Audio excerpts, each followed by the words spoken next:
गोजोन्थों आरोबाव खेबसेबाव नोंथांमोनखौ आंनि बड'लेण्ड नांगौ इउट्युब चेनेलावहाय बरायग्रोनानै लाबोनाय थाबावबाय। आङो दिनैहाय दिपेन बर'नि माखासे बाथ्राखौ लानानै नोंथांमोननि गेजेरावहाय शेयार खालामनो सानबाय आरो नोंथांमोनखौ आङो सानो आंनि भिडिअनि थाम्बनेइलाव नायनानै नोंथांमोनहा बुजिखाबाय जानांगौ।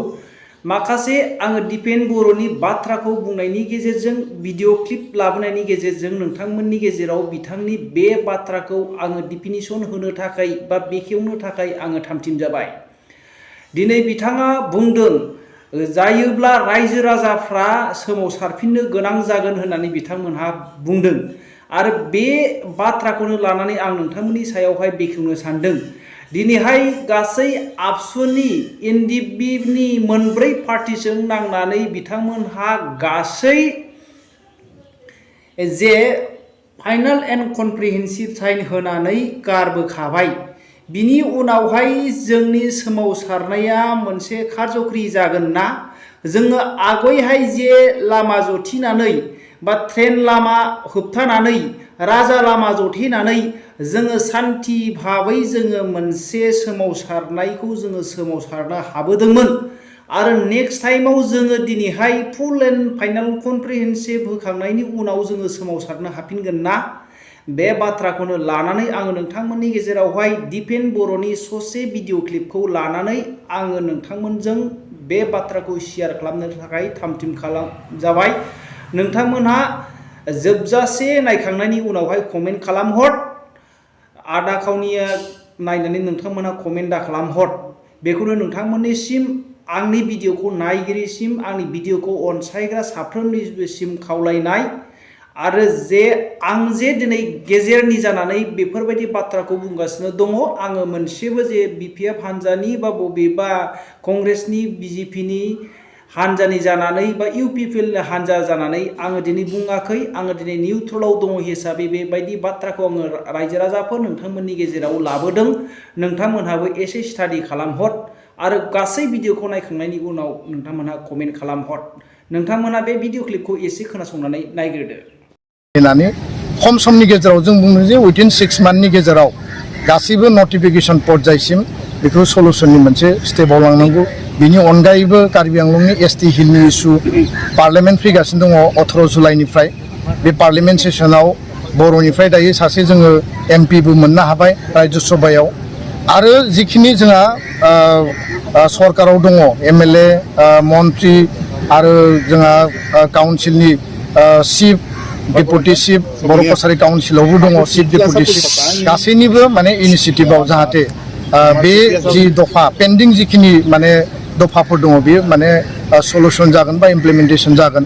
दा बेखायनो फरेस्ट राइट एक्ट इमप्लिमेन्टेसननि बाथ्रायानो होन स्पेसियेल रिक्रुटमेन्ट ड्राइभ जोङो दिनै स्पेसियेल प्रेस जोङो खावलायदों जे इन्डियान माने आर्मिनि जे अग्निवीर माने अग्निपथ स्किम दङ बिनि आन्दाराव आरो सेन्ट्रेल माने पारामिलिटारि फर्स जि दङ बेयाव आरो आसाम पुलिसाव स्पेसियेल रिक्रुटमेन्ट ड्राइभखौ आसाम भारत सरकारा खालामनानै बुंबाय थादों खिन्थु दाबो खालामनाय जायाखै।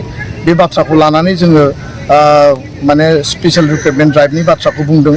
गुबुन फारसेथिं एनडिएफबिनि रिहेबिलिटेसन जिखिनि पेन्डिं दङ जेलाव थानाय एनडिएफबिफोरखौ दिहुननायनि बाथ्रा केस एनआइए आरो सिबिआइ आरो गुबुन गुबुन टाटा केसाव जायफोर दङ बेखौ केस उइद्र' खालामनायनि बाथ्रा आरो लोगोसे एक्स ग्रेसिया मार्टियार फेमिलिनो होनांगौनि जि बाथ्रा बेजों लोगोसेयैनो जिहेतु सुक्ति खालामनाया 2.5 बोसोर जाबाय आरो दासिम सुक्तिनि गोबां दफायानो मावफुंजायाखै। दा बेखायनो जोङो खावलायदों जे हम मिनिस्टार अमित शाहनि चेयारमेनशिपआव पलिटिकेल लेभेल मोनसे ट्राइपार्टाइट टक जोंनो नांगौ आरो सेन्ट्रेल जिखिनि इन्स्टिटिउसनफोर गायसननांगौ दङमोन central university organic university sports university RIMS medical माने साइन्स माने कलेज बे गायसननांगौनि बेलायावबो इनिसियेटिभ लानांगौ जों बेखौ दिनै खावलायबाय। बे मोनसे जोंनि जि मोनसे कन्जिनियेल मोनसे डिसकासन बे दिनै जानानै थांबाय। दा बाथ्राया जाबाय जे दिनै जोंहा बिटिआरनि काउन्सिल दङ बर' कसारिनि काउन्सिल दङ आसामाव जोंहा मन्त्रि दङ जोंहा एमएलए दङ आरो जोंहा माने राज्य सभायावबो जों एमपि मोननो हाबाय।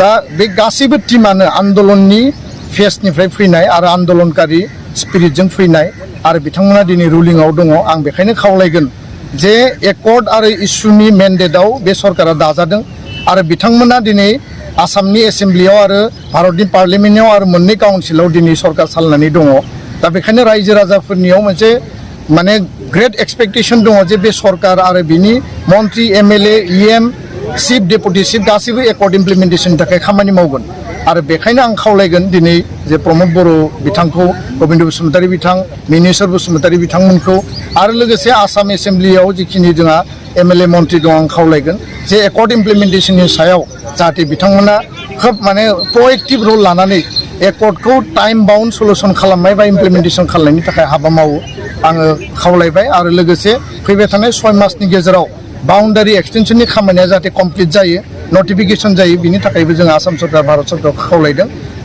अमित शाह बिथाङा बुंदों 2024नि सिगां एकर्डनि गासैबो दफाफ्रा मावफुंजागोन दा बेखायनो प्राइम मिनिस्टार हम मिनिस्टार आरो आसामनि चिफ मिनिस्टारनि सायाव जोंहा फुल ट्रास्ट दङ आरो जोंनि जायफोर सरकार रुलिंआव दङ बिथांमोना नैबे खामानिफोरखौ मावनो थाखाय सरकारि भाबै इमप्लिमेन्टेसन खालामनायाव रल लानांगोन एबसुआ जोङो दाबि होगोन खावलायगोन डिसकासन खालायगोन लोगो हमगोन प्रयोजन जायोबा जों आन्दलन खालामनो बाध्य जागोन आरो जुदि टाइम बाउन्ड इमप्लिमेन्टेसन जायाबा रायजो राजाया बिनि बिकल्प सिन्था खालामनोबो बाध्य जागोन खिन्थु इमप्लिमेन्टेसननि रायजो राजाफोर नोंथांमोनहा खोनाबायना बिथांमोनहा जे जोंनि आसामनिफ्रायनो सासे आइबिनि डाइरेक्टर हिसाबै तपन देकाया सायख'जाबाय आरो बिथाङा बुंबावदों दि जोंनि बिटिसि एग्रिमेन्ट जे सुक्तिनिफ्रायनो लानानै दिनै बिटिआर सुक्तियावबो दिनैहाय जे तपन देका बिथाङा जोंनि गासै बर'नि सुक्ति जानायफोरावहाय बिथाङा जगदान होबोदों मदद होबोदों होननानै बुंदों बेखौनो बिथाङा दिनै गोसोखां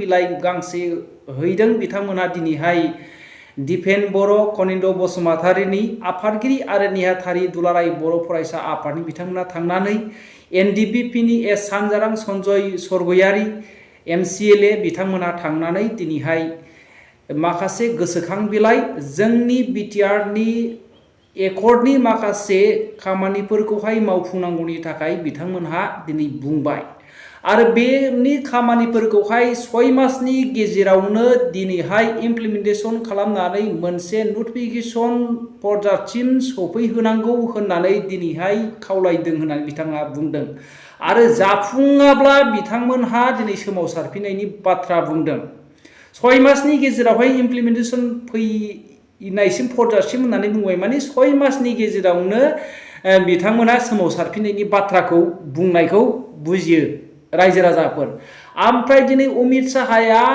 2024 मायथाइनि जे एमपि इलेक्शननि सिगां बे हाबाफारिखौ गासैखौबो मावजोबगोन होननानै दिनै खोथा होदों दिनै बिथांनि बाथ्रा बुंनायखौ जोङो माबायदि मोनदों दाउ खिबु जे बाथ्रा बुंनाय बायदि जोङो मोनदोंना बेनिखायनो आङो नाक्सआव लास्टआवहाय बेबायदि बुंदों दिपेन बर'आ दाउ खिबु होननानै बेबायदि थामनेलाव होदों दिनैहाय हम मिनिस्टार जोंनि नखर मन्त्रि भारतनि नखर मन्त्रि अमित शाहया बुंबाय 2024नि सिगां इलेक्शननि सिगांसो मावफुंनो नागिरबाय 2024 इलेक्शनाथ' 6 मासनि उनाव जाया एखेबारे जोङो दासो 2022 जोङो खमावनो रायजो राजाफोर 2 बोसोरखौ जोङो नेनांगोन बिनि उनावसो इलेक्शना जायगोन जोङो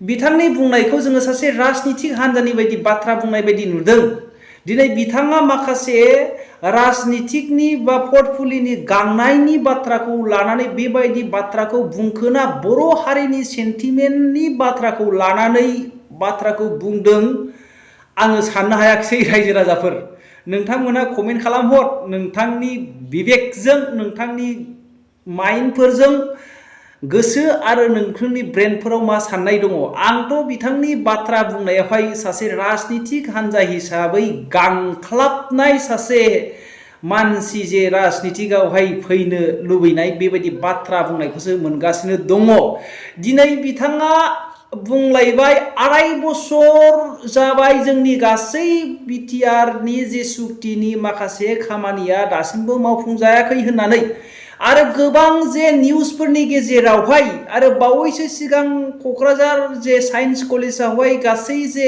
पिटिआरनि इमप्लिमेन्टेसननि खामानिखौ मावफुंनो थाखाय गासै दैदेनगिरिफोरखौ लेंथुमनायनि गेजेरजों सावरायदोंमोन। बे समाव बिथाङा बुंलायबाय जोंनि बिटिआर सुक्तिनि खामानिया 60% मावजाबाय होननानै बिथाङा बुंबाय आरो लासैनो मावजालांगोन होननानै बिथाङा बेबायदि बाथ्राखौ बुंबाय। आरो दिनैहाय नोंथांमोननि गेजेराव जे भिडिअ लाबोदों बे भिडिअनि सायावहाय बिथाङा बुंबाय दिनै 2.5 बोसोर जानानै थांबाय दिनैहाय गोबांथार जिनिसानो मावजायाखै, बांसिनानो मावजायाखै होननानै बिथाङा दिनैहाय दाउ खिबु बायदि जायाखै होनब्ला रायजो राजाफोर ना आंनि जे बिथांखौ दिनै दाउ खिबु बुंनाया गोरोन्थि जादों नोंथांमोनहा कमेन्ट खालामहर। आंनि बायदिबाथ' बिथाङा सासे दाउ खिबु बायदि बाथ्राखौसो बुंनाय बायदि लेब लेब दाउ खिबुआ जेरेखम दलद थाया बेबायदिनो बिथांनि दिनैहाय माखासे बुंनो गोसो जानायफोरखौ जे खुगायाव फैयो बेखौनो बुंलाबाय थानाय लेब लेब बाथ्रा बुंनायखौसो जोङो नुनो मोनदों। आरो रायजो राजाफोर दिनै सोमावसारफिननायनि बाथ्राखौ बुंदों। दिनै प्रमद बर', लरेन्स इस्लारि, गबिन्द बसुमतारी आरो गासै एनडिपिनि मोनब्रै आफादाबो दिनै सागान होबाय। दिनै गासै आबसुआनो सागान होबोनायनि गेजेरजों फुल एन्ड फाइनाल कमप्रिहेन्सिभ होनानै फैबाय। बे दिनै सोमावसारफिननाया मोनसे खारज'खरि जागोन ना? जोङो दिनैहाय गोरलैयै सोमावसारफिननो हागोन ना? रायजो राजाफोर जोङो गोरलैयै सोमावसारफिननो हानाया माबायदियाव सोमावसारफिननो हागोन रायजो राजाफोर? सोरबाया जोंनि बर'नि गेजेरावहाय सिखाव खावजाबाय बा सोरबाया बुथार जाबाय, जिनाहारि खालामजाबाय। बे समाव जोङो माखासे आफादफोर आरो माखासे पाब्लिकफ्रा रायजो राजाफ्रा ओंखारनायनि गेजेरजों जोङो मास रेलि खालामनो हागोन। नाथाय जोङो दिनैहाय फुल एन्ड फाइनाल कमप्रिहेन्सिभ साइन होखांनायनि उनावहाय 2024नि सिगां जोङो रावबो सालाया रावबो फाग्लायाबो दिनैहाय रायजो राजाफोर सोमावसारफिननो हानायनि राहा गैया। जुदि जायोब्ला जोङो पुलिसनि लावथिसो मोनगोनखौ जों नुहुरो। मानो होनोब्ला जोङो दिनैहाय जोङो फुल एन्ड फाइनाल कमप्रिहेन्सिभ होनानै फैखाबाय रायजो राजाफोर। नोंथांमोना कमेन्ट खालामहर बबे राहाजों दिनैहाय जोङो सोमावसारफिननो हागोन। 2024नि इलेक्सननि उनावब्ला जोङो मोनसे राहाजों जोङो सोमावसारफिननो हागोन। जोंनि बिटिआर सुक्तिनि गासै माखासे खामानिफ्रा मावजायाब्ला जोङो बिनि सिगां जोङो माब्लाबाबो सोमावसारफिननो हानाया पसिबोल नङा रायजो राजाफोर। जोङो हाथावथाव नङा। जोङो बेखौ आंनि बेक्तिगत साननायजों आंनि बिबेकजों बेखौ मोनदाङो रायजो राजाफोर। आंबो दिनैहाय गोरलै गोरलाम नङा। आंबो स्पेसियलिस्ट मास्टार डिग्रि जे पलिटिकेल साइन्सआव हिसाबै आंबो माखासे आंनि बिबेकफोरजों मोनदांहरै हिसाबै मोनदांहरनायखौ आङो नोंथांमोननि गेजेराव शेयार खालामबाय। 2024नि सिगां रावबो जोङो सोमावसारफिननो हानायनि मोनसे जोंहा राहा गैया। दिनै दिपेन बर'नि बेबायदि बाथ्रा बुंनायाव आङो दिनै दाउ खिबु होननो गोनां जाबाय रायजो राजाफोर। आङो दिनै दुलाराय बर' फरायसा आफादखौ आङो दिनै दाउ खिबु बुङाखै। दिनै दिपेन बर' सिंगल पार्सन बिथाङा जे बुंनाय बाथ्रानि सायावसो आङो बुंनो गोनां जाबाय।